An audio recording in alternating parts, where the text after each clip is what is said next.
Welcome to the Successful Life Podcast. I am your host, Corey Barrier, and I am here with my man, Robert Posey. I always try to put it in your last name for some silly reason. What's up, Robert? Not much, man. Hanging out in Minnesota today, in Minnesota? lovely Minneapolis. My brother's actually not too far from there, actually. Hudson, I think. No, that's my buddy. Anyway. Yeah, I don't, What are you doing? I've never been to this part of the world. I've always tried to avoid it. Just rumor is it's cold up here, but the weather's beautiful. Like flying in, they say this is the land of 1,000 lakes. Like for sure, it's water everywhere. But Yeah. here for a roofing conference. Getting to spend some time with some of our vendors that are coming out to our event in November, RoofCon, and getting to chop it up with them. So it's kind of nice Super to cool. put faces with names. Well, so, Robert, let me ask you a question. Since we're talking about RoofCon, the roofing conference that you're at, how long have you been a roofer? I don't know that I've ever been a roofer, Corey. You know why I'm asking that question. Yeah, well, so I owned a roofing company. In fact, I was advised by the founder of roofing.com not to get into roofing because I come from a background where the margins are, north of like net profit is north of 60%, and like we do okay. Well, being his friend, being involved as he built and grew his company from 0 to 40, well, 0 to, I guess 8 figures, we'll say. I'm not sure exactly what number they got to. Ended up selling it for $48 million. He's pretty well known in the industry. Bought roofing.com, and this whole time being in and around roofers, there was always opportunities, and his advice was like, don't do it. And I'm like, well, what do you mean? So we're jumping around in the story and kind of whatever, we can tie the pieces together. But I ended up having several opportunities to train sales teams inside of roofing. Something I'm a pretty firm believer in is that sales, industry to industry, maybe there's some nuance, but overall it's pretty much the same stuff. People are people. The wants and needs may change depending on the product or service, whatever, but the way that you go about it primarily is going to be the same. So I had an opportunity where a friend offered me 24.5% of a company that was local, and I was like, at that time I was interested in building a portfolio of companies. I guess still am, but it was kind of a no-brainer, like equity for nothing. Let's see what we can do. So I stepped in. That was 2 years ago. And now I'm the CRO of roofing.com, which just kind of goes to show, you don't have to be 30 years into an industry to find yourself sitting at the, at least on the council. You know what I mean? 100%. Well, and again, for people listening, the reason I asked Robert that question is because I really struggled hard with not being a tradesperson, but training people in the trades. And what I had to realize is my expertise that I bring to the table are entirely different than what their expertise are. I don't need to know how to hang a shingle, right? I just need to know how to sell it, and they need to know how to sell it, and that's what you and I both bring to the table. Yeah, well, so outsider looking into, I would think that and in my experience, I've seen doubt and almost kind of arm's distance sort of behavior and body language from people who own roofing companies. I've actually even been told, and I quote, some people would say, you don't deserve to be in the seat that you're in. But it's funny to me. It's like, well, guess what? I am. And until I do something to not deserve this and to lose this position, I'm already here. I think that the more powerful way to look at this is, because I'm not from your industry, because my background is building sales teams, because I have historically a lot of success moving a significant amount of people towards a mission and towards a goal, maybe all the nuance and the industry expertise that you have is actually what's slowing you down. I mean, that would be the alternative perspective. And like I'm biased, but it seems to be working for me. I think that if more contractors would take the stance of drop the ego, if more human beings, let's go backwards a little bit. If more human beings in general would just take the stance of, I don't know what I don't know, and I'm willing to learn. It doesn't matter. You're going to learn from everybody. I think my first mentor, I would have been 18 years old. That was one of the biggest takeaways he ever gave me. He was 10, 12 years older than me. He had no reason, he had no reason to want to hang out with me. I was a kid selling gym memberships. And this guy was connected with some rock star marketers and entrepreneurs, some big name folks. But this guy allowed me to come in and sit with him, like literally next to him at his computer, and I begged him and pleaded with him, teach me to do what you do. And I guess there was a crossroads at some point where I was showing some appreciation. I was just trying to let him know, like you changed my life. And the words back were like, you did a lot for me too. And it was like, what could I have done for you? And he's like, there's never been an opportunity. There's never been a situation where I couldn't have the opportunity to learn something, even if it was what not to do. Right. And in that case, I think gratitude's the takeaway there. I agree with you. And if people would just lead with that, I mean, their lives would just be easier. And that's just all there is to it. Well, and not to mention, they'll certainly make more money. All right. So let's I think let's go back a little bit, right? I know we did jump the gun a little bit to where you are now, but I want to understand how how you got here. What we've all been through shit, Robert. We've all been through shit. We've all done some shit we're not super proud of, right? So that's what I want to talk about. Okay, so that's broad. I want to ask you, if I may, to ask me exactly where you want me to start. Do we want to go back to youth and like, how did I begin? What was my attitude growing up? How did I change? Like, do you want me to go that story? Or do you just want me to talk about like my first sales job? Like you tell me how you want to. Yeah, I want you to tell me where you realized, because my guess is you may not have always been this way. You may not have always led with gratitude and with love, right? Sure. Is that a safe assumption? Maybe. Yep. That's a pretty safe assumption. So at what point did that change? Because that's the point where Robert took on a different identity to a degree, right? Something happened in your... I'm going to give you a different character trait, and I'm going to tell you a story that's pretty important to me that I think is where it really started. This is one of those that I share pretty openly now. It took me a while to take ownership of this. And I started to realize that, like, we all have a history. We all have a past. Like, you guys can tell, like, I mean, like the back of my hands tattooed, and like, anywho. So when I was growing up, I grew up in South Carolina on the coast, kind of Beaufort, Hilton Head sort of area. I was selling weed. A lot of us have that story. I wasn't in a particularly terrible situation. It was just, honestly, I was entrepreneurial always. I always wanted the fast car.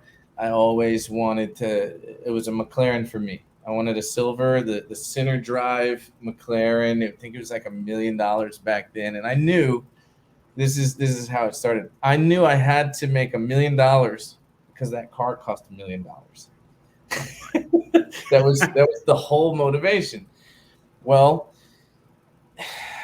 somewhere along the lines, I was a troublemaker, not the worst kid in the world, but I was a class clown. I had the ADD and the ADHD, and my parents, they care a lot about me. It came from a good household, but I was sent to doctors, and he can't test with other kids, and I was told, like, I had meetings with principals all the time. I was constantly in detention, and it became this thing where, like, that's that kid who's not going to go anywhere. Well, as a result, and because I was pretty much ostracized by the authorities in my life, I developed a little disdain for authority. I developed a need for attention from the people who would give it to me, which were the other students. And what ended up happening was, uh, I guess I was that kid that I also would get really embarrassed when a teacher would get me in trouble. So I would lash out. And, I got into some yelling matches. I was butting heads with teachers, and eventually asked, don't come back to their school. Went to 6 different high schools. Six different high schools. I don't know if you know this. There's only 4 years of high school. Yeah, there were like 4 high schools in South Carolina. No. Yeah. So I ended up almost in a survival mode, which I attribute a lot of this to my success in sales. Having gone to so many different schools, I had to learn how to adapt to a new environment very quickly. I had to learn how to make friends very quickly. I got very good at that. I could read a room and tell, who can I connect with really, really fast. Well, unfortunately, at one of those places, I connected with a group of guys that were very welcoming. They were a lot of fun to hang out with. We ended up, long story short, I stole my sister's car one night. I committed grand larceny and second-degree burglary. We did not get caught, but no, forgive me. I'm going to show you something, because if we're going to get real, I'll just go ahead and show you like some real stuff. So this right here,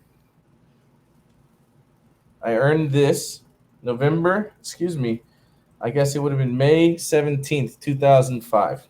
This guy right here, I earned the very night that I stole my sister's car and created and committed second-degree burglary and grand larceny. Well, when I got home from the hospital, I almost died. My spleen ruptured. I ended up calling my mom, and I was like, Mom, I fucked up. Forgive me if I'm not supposed to. No, you good. Mom, I fucked up. She's like, why aren't you in bed? And I'm like, I stole my sister's car and I wrecked. And she's like, where are you? And I told her where I was at, and she was like, call 911 just to make sure you're okay. I'll be there in a minute. So call 911. First responder shows up. First responder says, first thing out of his mouth, it's 3 a.m. And I was sober, no alcohol, no drugs. I was 17, completely sober. Well, he couldn't fathom why a 17-year-old would have wrecked his car sober. Well, I fell asleep. The best way I can describe it now is I had adrenaline fatigue from the night's previous activities. And first thing out of his mouth was, have you been doing any kind of drugs or drinking tonight? And I was like, no, sir. Well, this guy didn't believe me. And he's like, come sit down in the car. I'm like, I really don't want to sit down. I was in pain. My shoulder was killing me. He's like, just come sit down. And I was like, dude, I'm not sitting down. I started getting argumentative with this guy. It was raining out. And he's like, look, man, are you sure you haven't been doing any kind of extracurriculars? And I'm like, dude, I'm telling you, I haven't done any of that. And he's like, well, I'm only saying that because you're acting a little strange. And I remember like saying like, I was just in a car accident. And I'm pretty sure I motherfucked him. And so my parents get there. This is I'm going to tie all of this together, and it's a long-winded story, but bear with me. So my parents get there, mom and dad, and my dad asked me, he's like, "You okay?" And I was like, "I think I'm okay." And this first responder walks over to my parents, and he says, "I think he needs to go home and sleep this off. I think he's maybe been doing some extracurriculars." He said that to me, or to my parents, after I had told him I did not do anything like that. And my dad looked at me and he said, "Son, have you been drinking?" And I said, "No, sir." He said, "Have you been doing drugs?" I said, "No, sir." He didn't even hesitate. He looked at my mom. He said, "Take him to the hospital." My dad saved my life. When I got to the hospital, they gave me 2.5 hours to live. We made it to Charleston in time. I was spleen completely exploded, bleeding out. I was in and out of consciousness from that point forward. I remember all the bright lights and all the cool things they talk about when you're having near-death experiences. I got a lot of that. Well, when I got home from the hospital, it was 3 days later. When I got home from the hospital, there was a police officer sitting at my kitchen table. And he said there had been a break-in. And he said, "But you knew that already." And I was like, "I don't know what you're talking about." And he's like, "Okay, well, we know we saw your car on video camera, but it didn't give me enough to know that he had caught me. But my mom would not look me in my eyes. From that day for the next week, I was convinced I was in the clear, I was good. But my mom would not look me in the eyes, and we had to go to a follow-up doctor's appointment for my spleen. And on the way down the stairs, going to the garage, I looked at her and I was like, "Mom." And she was like, "What?" And she was like, I could tell like I wasn't even her son. And she was like, "What?" And I was like, "I did it."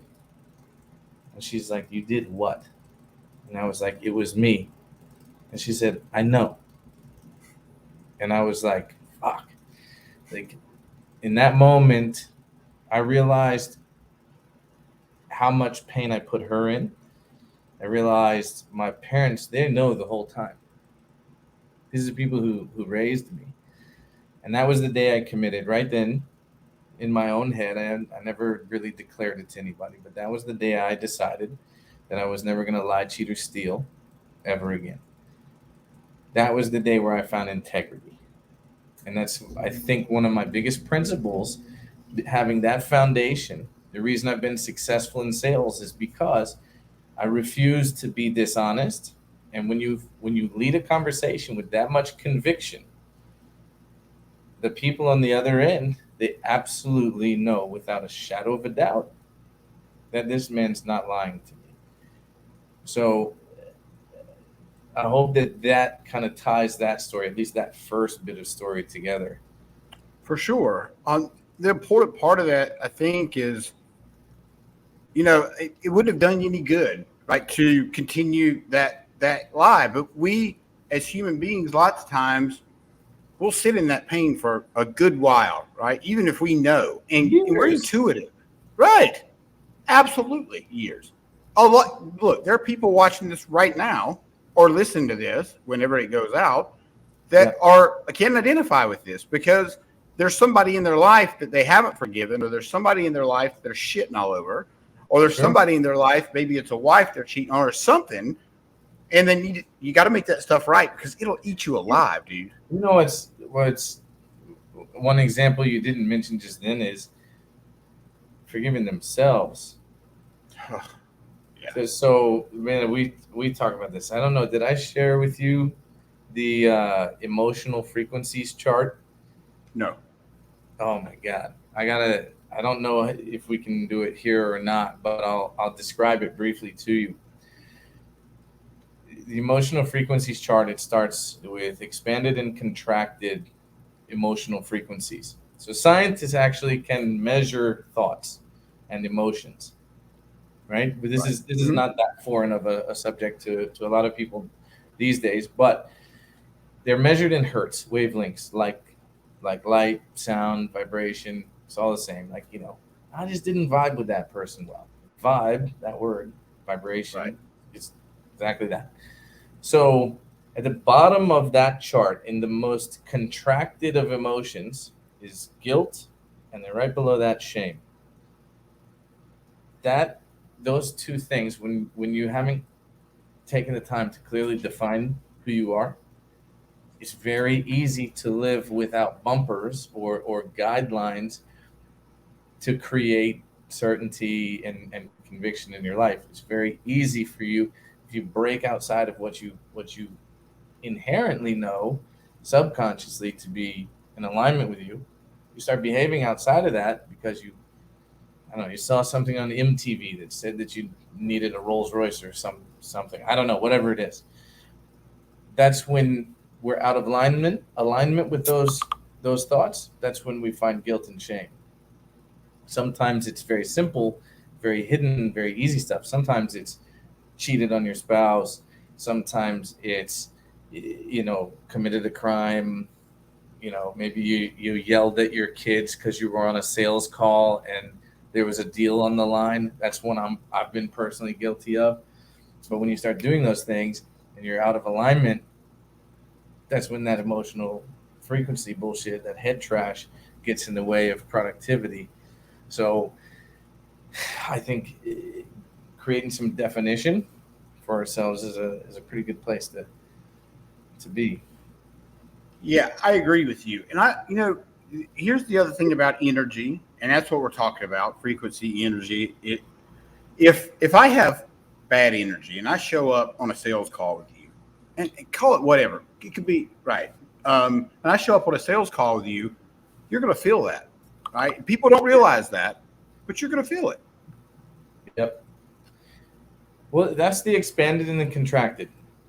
So your contracted emotions, the low frequency, guilt, shame. Like, I would ask anybody who's listening to this, if you ever walked into a room and you could, it's silent, nobody's talking, but you can tell. Sit. This is the scene I have in my head. Is there's a couch and there's a person on the left of the couch and a person on the right of the couch, and you walk in and you sit down in between them, and you're just looking left and right, like clearly something's wrong here, but they don't have to say a word. You can intuitively feel that. That's Yes, what you're feeling is a withdrawal of emotion. that's right. So on the opposite end of that spectrum is expanded emotion. And inside of or outside of us, these expanded emotions are happiness and joy, enlightenment. When somebody walks in, when you're talking about body language, posture, when you walk into a room, you're talking about presence. When you feel magnetized to another human being, when they have the alignment and all of that stuff working for them, it didn't necessarily come easily to them. They found out through tens of thousands of sales calls. They found out through tens of thousands of hours of training who they are. And they've created a subconscious definition and alignment for themselves.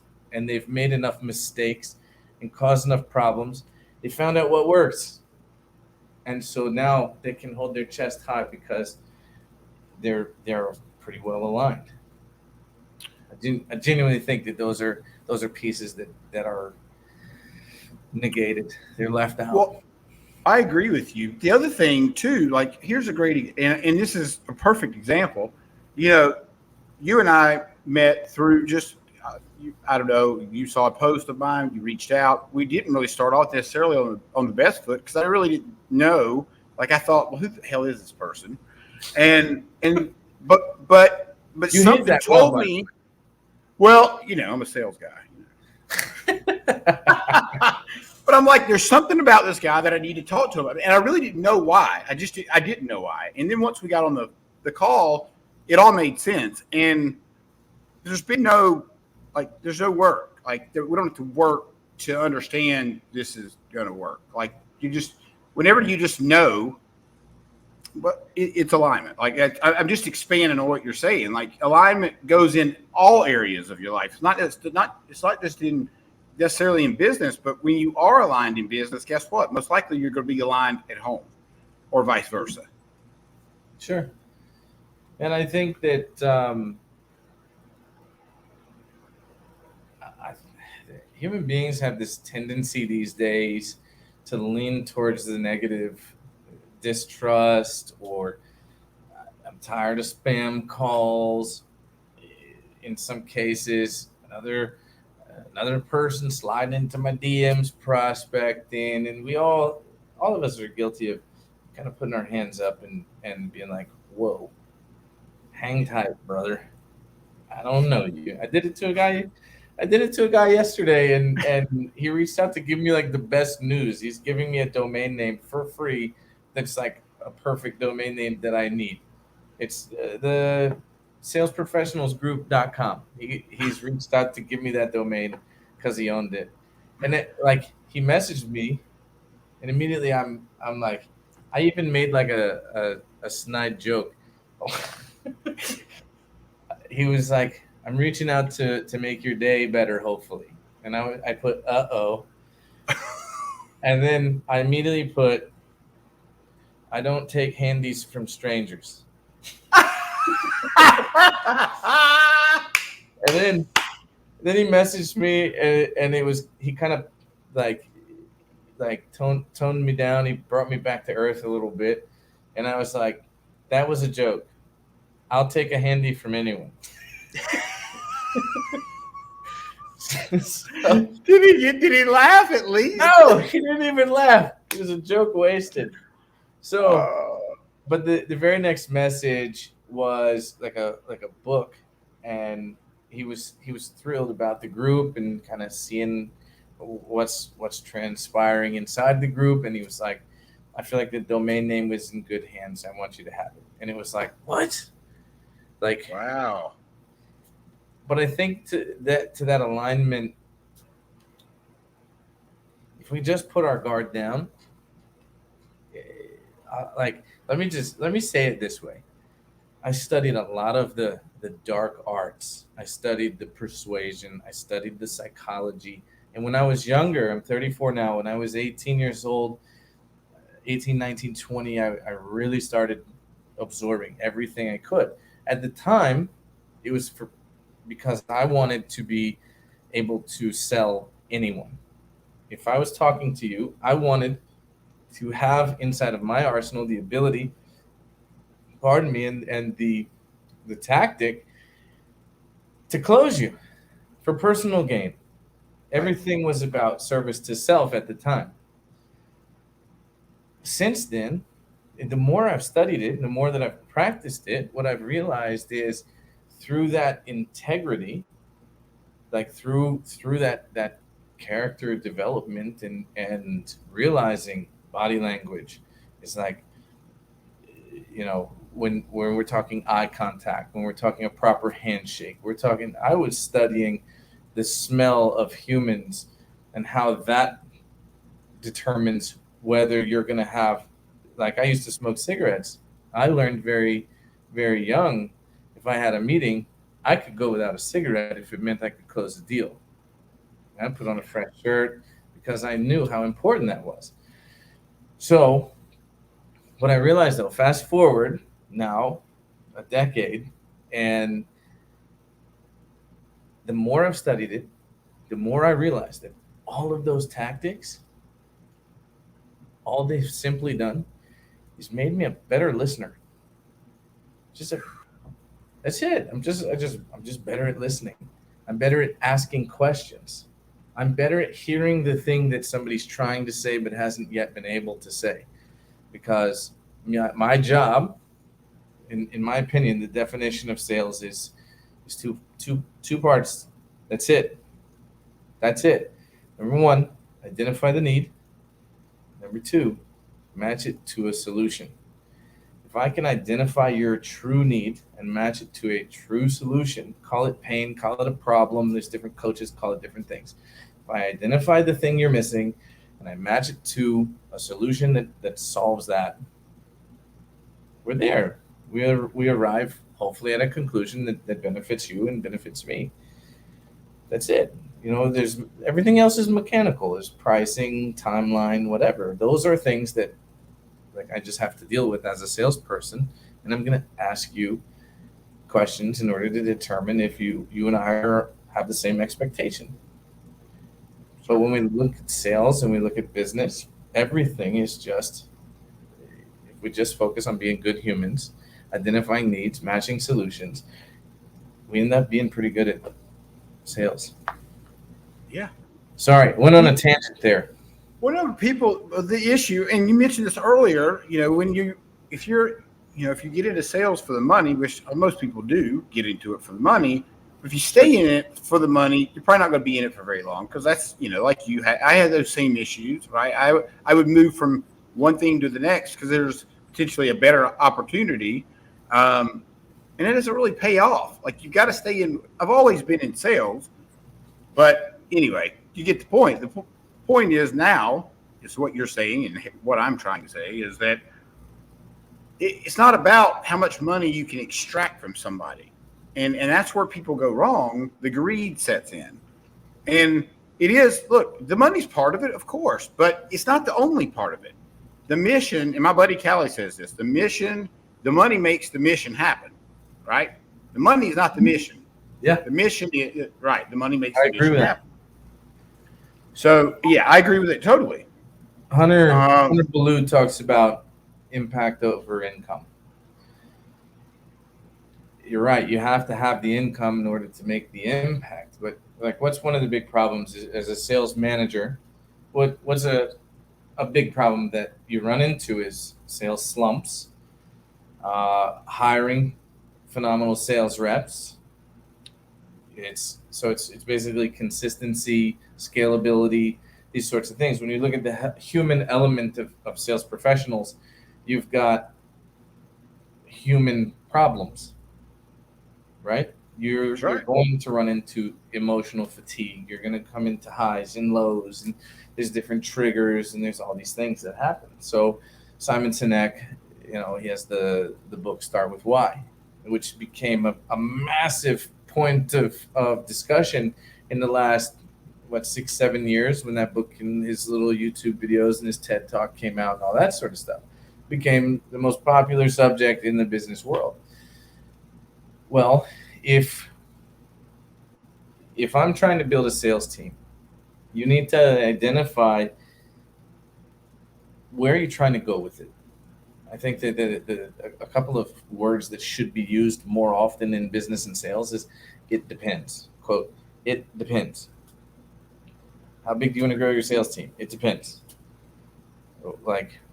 What's your close rate? It depends. You can't just attach yourself to everybody else's model, everybody else's metrics, everybody else's team, because you'll build these logical fallacies that you'll anchor to it. And that's, if it's not like this, then I must not be successful. And it's just not true. So for instance, go ahead. Well, customers going to anchor with it too, right? If you make false claims or you get, to give somebody a price that's not right, customer anchors to that as well. Whether it's lot. And it's to say that you decide that I need top-notch Wolf of Wall Street closers, and that's the language you go into sales with, is that we're wolves, we're hardcore, and then you create a culture around that. Yes, your customer will anchor to that, and that is who you will become.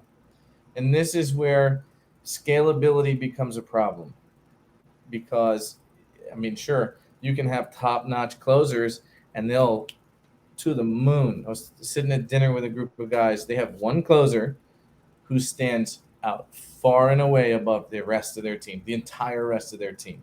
And guess what? He doesn't like showing up to meetings. He does not like to do things their way, but they let him do what he needs to do because he's the top guy. Cool. Find me another one. Find me another that guy. Now you put two alphas into a room, and they're each doing their own way, and they're getting results. Put a third one in the room. You just lost your whole freaking company. You lost your entire culture. You lost your mission because these guys are not interested in doing it your way. I can build a scalable team of level B plus closers way faster than I can build a scalable team of A plus closers. If I want to hit and close some business, sure, I can put some A plus guys in there. But when I'm talking about, like Jim Collins has a book, Good to Great. If I'm talking about building a great company, it's about the people. It's about an alignment. It's about a mission. It's about core values. When you start building something for legacy, let's tie this one. Let's put a knife in this one. Okay, we're all gonna die, right? Yep. Period. This is a truth. Fact. Unequivocal. We can't argue this point. Which means is if you have a company, at some point you will exit your company. If you have a career, at some point you will exit your career. What will you leave behind? You have only a handful of options. You can dissolve it and maybe hopefully leave some savings and investments behind. Cool. Those will get taxed and blah, blah, blah, blah, blah. You can leave behind a company that is still intact. Leave it to your kids. Now, what does that company look like? Does it have a consistent core value? Does it have a mission, core values? Does it have a consistent team? Does it have systems and processes and all these things in place that your team actually follows? Or you can leave them a company that doesn't have any of that because nobody's in alignment. You've got a profit machine that it kicks over cash, and when you die, it dies, period, point blank. Even sometimes it doesn't even take dying. You can have a bad month. Somebody says the wrong thing. You get yourself into a lawsuit. Whatever. If you can't create that consistency among your people, when you exit, and you will exit, you're gonna either leave behind something that's worth the legacy, or something that's a burden to someone else. And I think that when a lot of salespeople, I'm kind of talking about business owners because this is more the place where I spend my time nowadays. But from a salesperson career or even a business owner career, there's an enormous number of people who don't take the time to actually think through these things. They're not taking the time. Just slow down. Spend 90 days and get really crystal clear on what you want. And then build that. Like, what does the exit look like? And then reverse engineer the math and then build towards that. I just don't know if I really don't think most people think that far ahead. And I know you know that because you work with people that don't think that far ahead. I used to not think that far ahead. Yeah. Keep going. You were about to make a point there. Yeah. I know we work with a lot of people that don't think that far ahead, and you're right. I've certainly been in that spot. And look, I'm sure everybody's been in that spot at some point. Mm-hmm. But what do you do to get out of that spot? And that's, you got to change up what you're doing. You got to change whatever you're doing. If you're getting a bad result with what you're currently doing, you got to change something. You want a quote? Can I give everybody a quote? Please. All right. So this actually came, this was a quote that I had, and a sales rep refined it and made it amazing. All right. So the way I'm going to give you both. The first is, change is not possible until the pain of staying where you are becomes greater than the pain of change. So most people live in this like comfort zone, and they just stay in their comfort zone. There's 3 zones that I talk about. There's comfort zone, stretch zone, and panic zone. Okay. Most people live in comfort, and they're happy. They just stay in comfort because they don't have any major event that causes so much discomfort that they have to change. A good one, try going bankrupt. Try getting kicked out of your own house and losing your kids. Try getting addicted to drugs. Like if you really want to change, go through some real shit. Yeah. And then you come out on the either you die with nothing, or if you're the right type of mindset, or maybe the wrong type, I don't know. But if you take on the mindset of like screw you, you can't stop me. I posted this the other day. I think it was on one of your posts. That's my mindset. You cannot stop me. Nobody can stop me. Like, you cut my legs off. Leave me with one hand and I'm making posts, whatever. But I think that that pain has to be present. That I should say awareness. There has to be something to give you an awareness that allows you to decide enough's enough, and then go and get it. Too many people, they tease about it. Like, I'm gonna quit smoking. Like, when? Like when you're in the hospital bed? When? So the other way, I'll give you the second quote. The way that I like saying it sounds more theatrical. It says, change is only possible on the precipice of destruction. Same meaning. Change is only possible on the precipice of destruction. Right? It's true. It's 100% true. Mm-hmm. Because look, and in the pain, I'm no different. Like, the pain has to be great enough for me to change, or I'm not going to change, right? No. And a lot of people, I don't think. My wife and I were just talking about this. I an hour before we did the show, and I said to her, I said, you know something? I said, do you realize? I said, most people go through life exactly like their mother and father went through life, because their mother and father would say, money doesn't grow on trees. Well, my parents said the same shit. Your parents said the same shit, I'm sure. And I said, do you realize that we've broken that generational thought pattern? Like, we don't think like our parents think. We don't have those same things going around in our. About you and your wife specifically? Yeah. Generationally, as a whole, the population has. I think it probably would be the same, right? Because most of the time, if you look at people's parents and their parents and their parents, it doesn't. Their status in life usually is about the same. Yeah. Right? Like, they don't really ever break through or become something, if your parent, I think you get what I'm saying, right? Yeah, well, they call it generational trauma. So yeah, generational trauma doesn't necessarily have to be trauma like my dad put cigarettes out on me. But generational trauma could be an identity with money, and it takes some pain to break it. Yeah, for sure. That's a pretty commonly researched thing. Alcoholics, a lot of times you see alcoholism. Dad has it, son has it, daughter has it, whatever. Like, why though? Is it genetic? Like, I don't know exactly the science behind it, and I'm sure there is some genetic and medical stuff inside of there, but a lot of times it's simply just the belief. I think you're right. It's the programming. You made a post the other day about programming from 0 to 7. You're creating. Really, I think it's from 0 to 2 or 3 years old. You're creating your identity around 0 to 7. Your understanding of the world. Yes, and then there's more.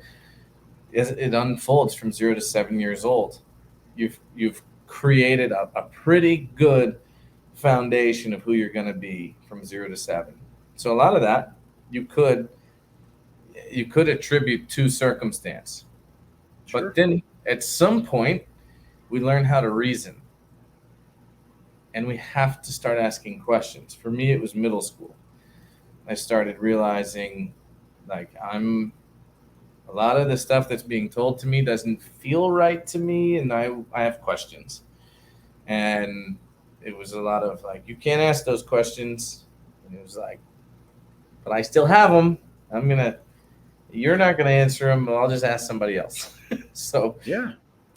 I think that generational trauma, if you're gonna break that cycle, it has to come from within. It has to come from we're guess where we are. We're right back to defining our desires.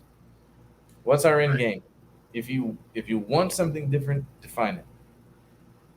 Yeah. If you don't, then don't. Just keep doing whatever the hell you're doing. That's right. Well, another thing too is, it's super important to be around people that are doing bigger shit than what you're doing, because eventually, if you hang out with those people long enough, and I know we hear this saying all the time, but I don't care. It's true. It's factual. Yeah, I agree with this saying. I think I've heard a couple different versions of it. I don't remember who it was that gave me this other version. That was literally the first lesson I ever learned from my mentor at 18 years old. You're a combination of the 5 people you spend the most time with. Recently, at 34 years old, I heard another iteration that I actually like a lot. It says, always keep 2 people above you and 2 people below you. 2 people below you to motivate you away from where you came, and 2 people above you to remind you and to keep you focused on your growth and your goals. Here's another thing. Those 5 people in my last 16 years as a sales professional, they're not the same people. Sometimes those 5 people will change month to month to month to month. Sure. But anyways, I digress. I agree with you entirely. I also, you made a point that was surround yourself with people who are bigger, better. They're working on bigger things than you. My only argument there is, if you haven't taken the time to define, is that really what you want? Like this is actually one that hits home for me pretty strongly. Is like I was around a lot of people who had billion dollar goals, and I was therefore speaking and behaving in alignment with what they said that they wanted, because that was my circle. And then it hit me one day. I really don't think I would care to be a billionaire. Like, I'm sure if I do it, great. Billion is just there's 7 billion people on planet Earth. There's a few thousand billionaires. Like 2,000, maybe less than 3,000 billionaires. Do you know how hard of work it is to make $1 billion? A lot more than I'm probably going to put in. I've got 4 kids. I got 4 kids. 2 are mine. 2 are my girlfriend's. Like that's where I feel the wealthiest. Is like I've had some good wins, and the wins feel good. But when I can actually slow down enough and put my phone down, right? Like, and just go lay down in the bed with my kids and read before they go to sleep.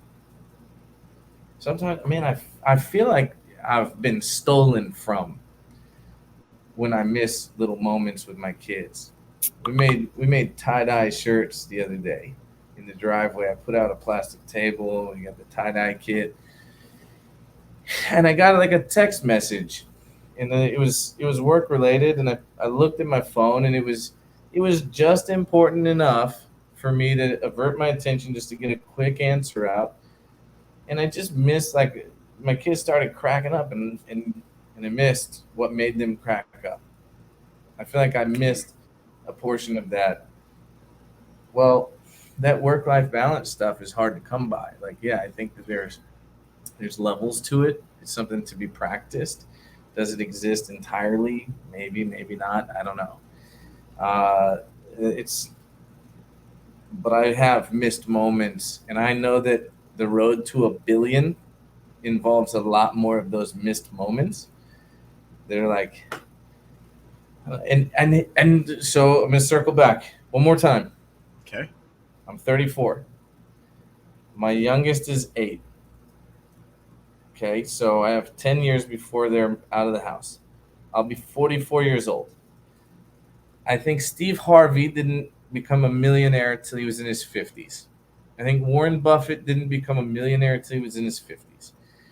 I think there's an enormous number of successful people that didn't even hit a lick until they got way older in life.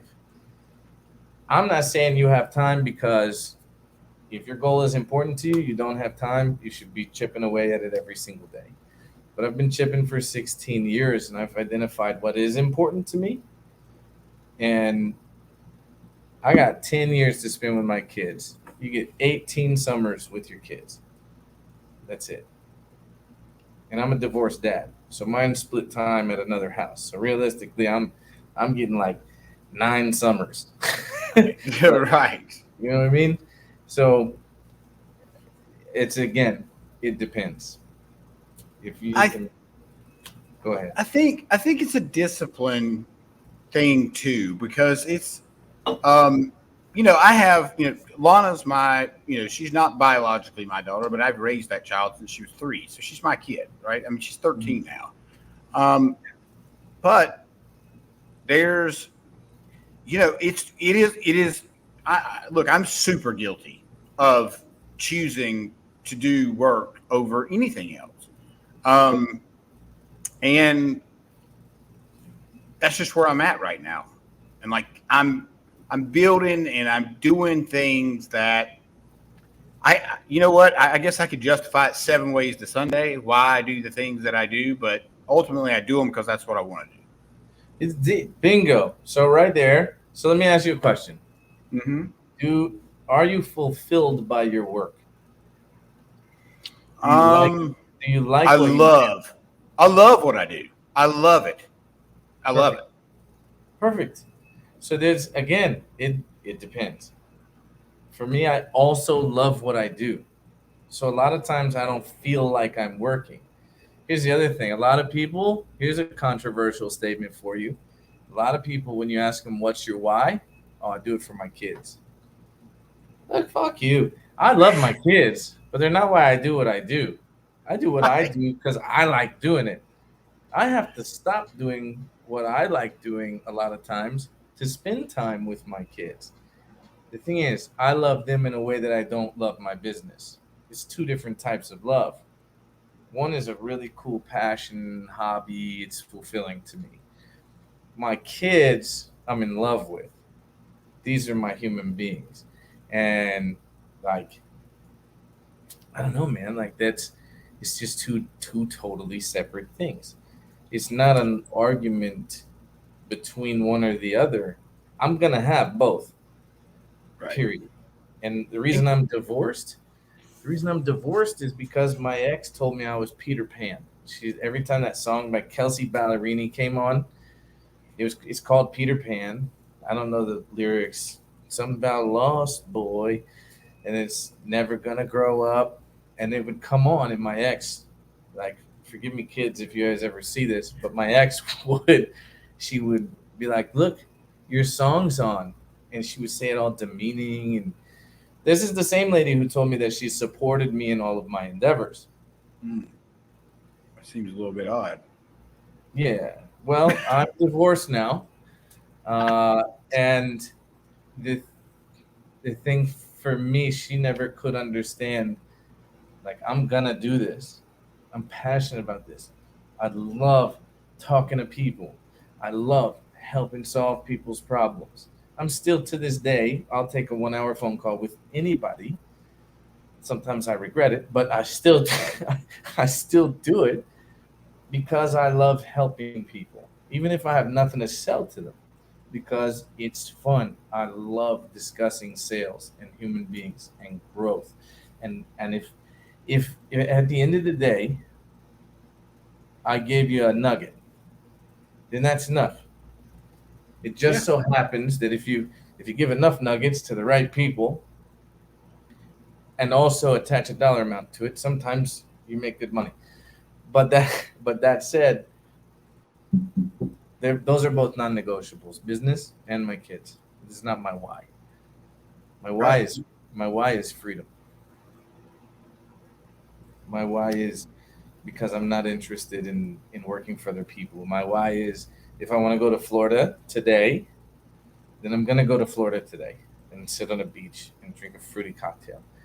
And when I start looking at defining myself, defining who I am and what's important to me, it's not standing on a blacktop. It's not working Saturdays and Sundays. Like that's not involved, and that's why I'm not interested in being a billionaire. Right. And you're one of the few guys that I know that live by that. Like, you made it very clear when we first started talking. I don't fucking work on the weekend.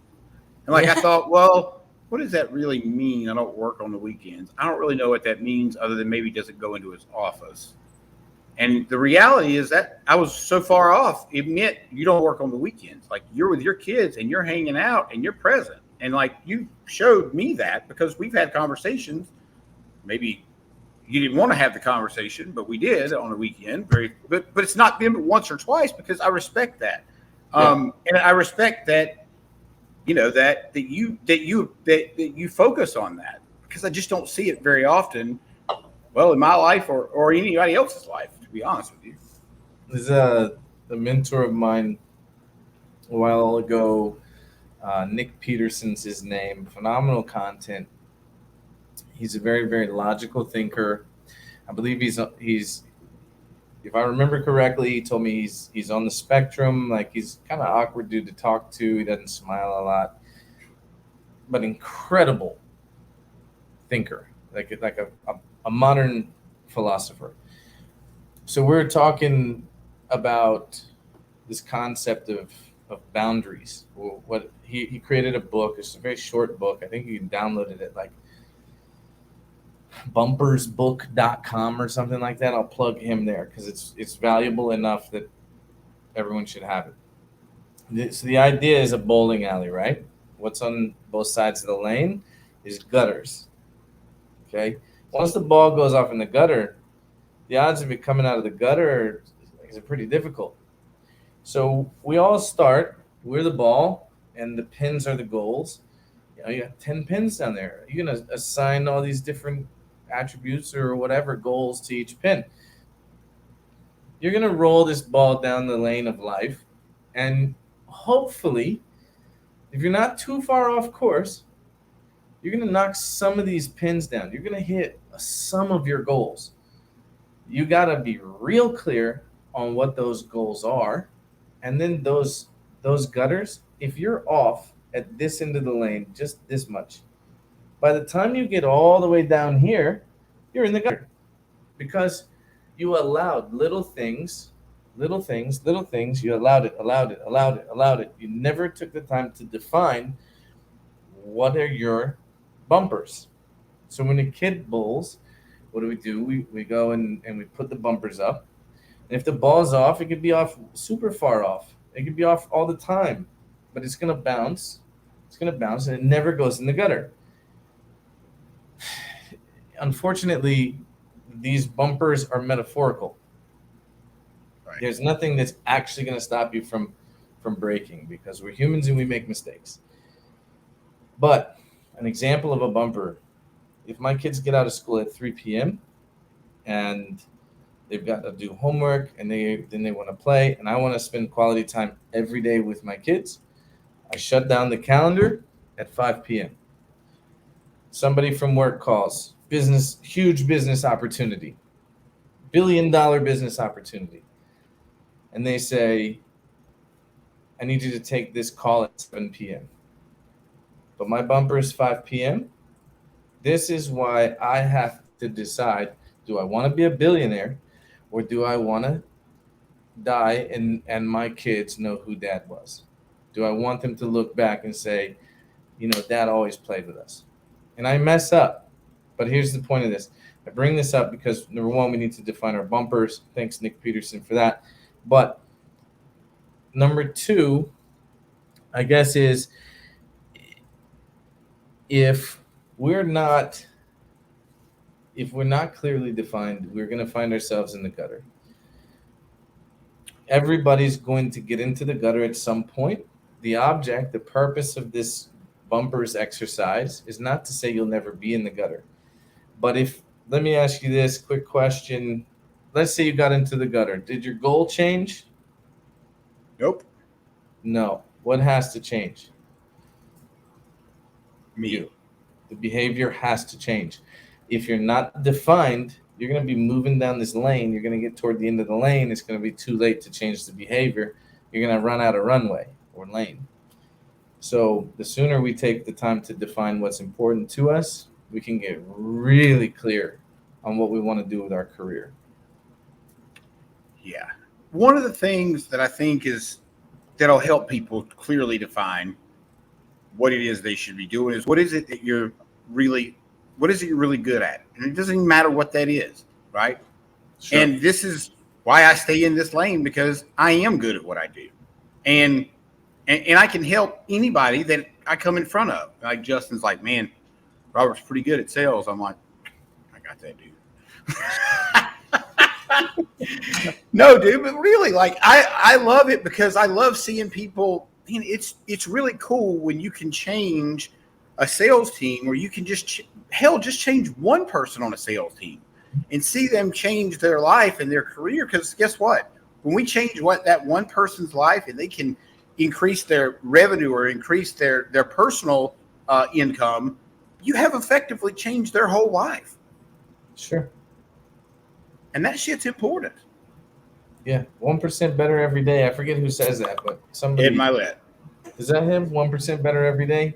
1% every day. Yep. Yeah. I want to wrap this up on one last thing. So,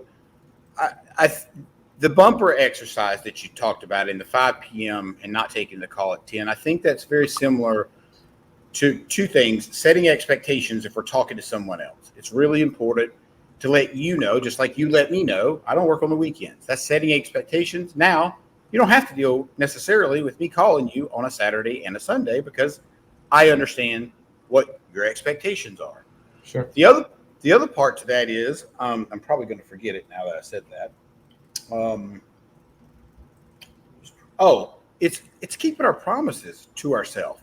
And one of the things that, and I realized this, I guess it was a couple of years ago, I would go run 4 miles in the morning. Some mornings I would take a shortcut. Some mornings I wouldn't hit my 4 miles. And every single morning I didn't hit my 4 miles, I had a fucked up day. You know why? Because I lied to myself right from the get. I said, you're going to do 4 miles. And I lied to myself and didn't do it. And I realized every time I do that, I'm setting myself back. Like, just do the damn 4 miles. It's not like you can't do it. You just did it yesterday. Just do the damn thing. I don't know. But it is important not to lie to yourself and to keep your promises to yourself. And I think that was the point I was trying to make there. Because for years, I didn't do that. Yeah. I just didn't. There's a quote, man. I did a challenge. It was 100 burpees a day for 31 days, 3,100 burpees. Yeah. Boy, that was fun. That was a blast. So I got done. There's two things I'll leave us with these two things. The first one was, like, I was 25 pounds heavier than I am. I still got another 20 pounds I would like to lose. But I had decided, I went from being in gyms and being a personal trainer, and like I know how to lose weight, and my ego was in the way, until I got to a point where it was like, I was looking at myself in the mirror like, whoops. So I was invited to one of these mastermind deals, a retreat, and normally I'm speaking. I'm normally like, I'm there. I'm a contributor of some way, shape, or form. Well, this particular individual wanted me there, so I'm calling him. I'm like, all right, so walk me through how we doing this. Like, let's. And I was kind of taken aback. There's a dude named Nick Alfano, phenomenal human being. And I'm like, Nick, what, like, in what capacity do you want me there? How can I support you? And he's like, you know what, bro? I really just want you to come and attend. And I was like, I almost was offended. Like, truly, I was like, what? Like, that's not how I felt like you asked me to come here. And so I was like, you know what? All right, I'm gonna do it. Like whatever. I'm going all in. I'm gonna support my boy. If that's what he needs, if that's what he wants, I got you. I show up, I participate.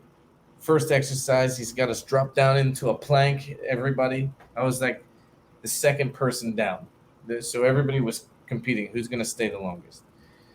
And I was the second one to drop, and it was like that blew my mind. What do you like? How am I the second out of like 40 people? I'm 34. I don't think I'm in that bad of shape. Guess what? I can run the fuck out of a plank nowadays. Like I've been practicing. That'll be the last time. So I show up. That changed my life. I decided I committed after that. Like I'm gonna do this. Started running a little bit, not a lot. Just wanted to finish a mile, and then a mile. Now it's 3, whatever. I started chipping away. Then the burpee chat. Well, really, then a Murph. Do you know what a Murph is? So for I those of you, I know of it. well, so if you don't know what a Murph is this. You wear a vest. It's I think 20 pounds or 18 pounds for men, which is symbolic of a bulletproof vest. It's named for Lieutenant Michael Murphy, Medal of Honor winner. There's a movie, Lone Survivor. Lieutenant Michael Murphy is the guy who goes up on the hill and radios. He sacrifices his life. He dies to save his team. So every day or every Memorial Day, all the CrossFitters and really, super fit people, they do this exercise called a Murph. You run a mile with your vest. You do 100 pull-ups, 200 push-ups, and 300 squats, and then you run another mile. And your best people, if you finish it in under an hour, you're doing good. I think the world record's like 33 minutes. So I'm at this convention, another one in Utah, and a guy who did he did a Murph a day for 365 days. He did that exercise every day, 365 days. He's there, and there's a bunch of other guys for charity. They were doing 30 days of Murph, and I had never done one. I was not really in very good shape, and they were like, "Just do it. Come try. The only rule is you can't quit. Just finish. I don't care how long it takes." They said nobody here is going to abandon you. The last person left, we're all going to come back and we're going to see this exercise through with you. Then it was a very like brotherly thing for them to do. So I did this Murph. It took me right at an hour. I wanted to die. I was running my last mile and I literally I was done. I finished it though. And it was in that moment. It wasn't 2 hours later. It wasn't 6 weeks later. The moment I completed it, and I did it with integrity, I did it with conviction, I was no longer the same human being. Period. Because I showed up and I found out, there's a quote. I love my quotes. Self-discipline is the prerequisite for self-respect. Self-respect is the prerequisite for courage. I did that Murph. I put myself through a challenge because in that moment I had told them, I'm not going to, guys, I'm not going to go. I'm not going to go there. I'm not ready for it. I can't do it. When I finished, guess what? My identity was not, I can't do it. My identity was, I did it. This is me now. I'm a guy who did the Murph, and nobody could take that away from me. So 100%. There's a little takeaway for the end of this. I hope that's helpful. It is important. It is helpful, and I think for everybody listening, look, if you could just get one win. Lots of times, it's just one win that you need. You just need one solid win, and it can open the floodgates. You got to get that win, which means you got to put one foot forward, and get uncomfortable sometimes. Yeah, you got to be uncomfortable sometimes. It is what it is. So, but and you can't do it alone. Like a lot of people try to do it alone, and nothing big was ever built alone. Anyway, all right. Well, listen, tell everybody where they can find you, Robert. Wherever you'd like for them to find you.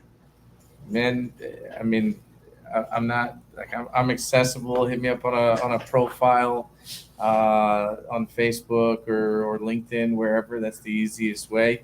Otherwise, the roofing and solar community group on Facebook. If you're a contractor, there's a lot of good information in there. And check us out. You can go to Revolt. New website's coming out, werevolt.com. For your audience, I think that would probably be the perfect place for them to come and find out what we're about. What's Revolt about? Revolt? What is Revolt about? Revolt is, so inside of roofing.com, we have 3 different layers. We have our conference, our annual conference. The annual conference, I think this year we're looking at 5,000 attendees, 250 vendors, primarily, obviously, going to be around roofing and solar industries. We're going to have speakers like John Maxwell, Tim Tebow, Nick Santanastasso. We've had Craig Rochelle in the past. We've had John Maxwell. This will be his second time coming out. Ed Milet spoke at last year's. It's been 4 years. It's been growing. That's the perfect place to get an intro into like the integrity, legacy, and leadership aspects of what that's about. And then Revolt, I think, is the next layer to that. So for contractors and business owners who are ready for the next step, the next layer, they want to take on not only the principles of establishing their mission, their core values, but to be able to integrate that into their sales teams, their recruiting processes, their marketing, to be able to build a bigger, more sustainable, impact-driven company. That's what Revolt is. It's 12-month mastermind focused specifically on business owners. It's honestly a good place to come get checked up. Like if you really need somebody to put you in check, you really want somebody to challenge you, whether it's personally or professionally, those are the 2 areas we focus on: personal development and then professional development inside your business. Very cool. Well, I'll put all the links in the show notes below, and they can go check all that stuff out. Appreciate you coming on, brother. Thanks for having me. Super grateful to be here, man. Dude, this is great.